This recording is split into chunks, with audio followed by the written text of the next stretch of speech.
All right, I'm going to go over a few of your final exam review questions, just a few of them. I'm not going to go over them all. If you have a specific question about a particular problem, just email me and let me know, and I'll email you back.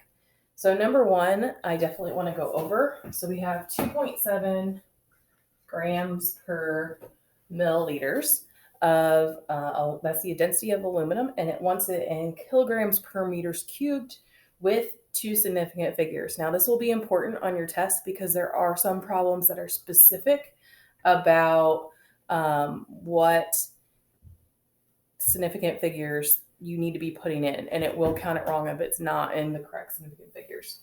So let's do the first one. Grams, let's get grams into kilograms because this one's fairly straightforward. There are 1,000 grams in 1 kilogram. So it takes care of our grams. And then we need to get meters into cubic, we need to get milliliters into cubic meters. Now, remember that 1 milliliter is equal to 1 cubic centimeter. Okay, so 1 cubic centimeter is 1 milliliter.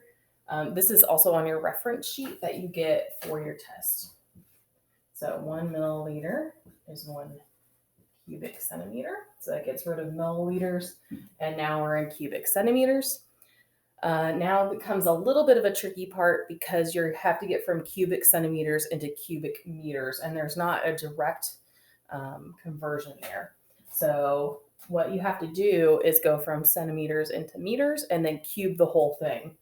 So we have 100 centimeters in 1 meter, and then you have to cube that whole thing. And when you do that, that's going to cube this, this, and this. So our cubic centimeters will cancel out, and then we'll have that. We'll have the 100 cubed on top.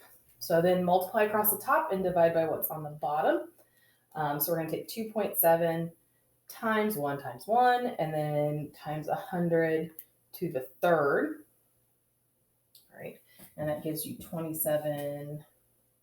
Was it 2? It's 2.7 million. And then we're going to divide that number by 1,000. So just have to take off 3 zeros.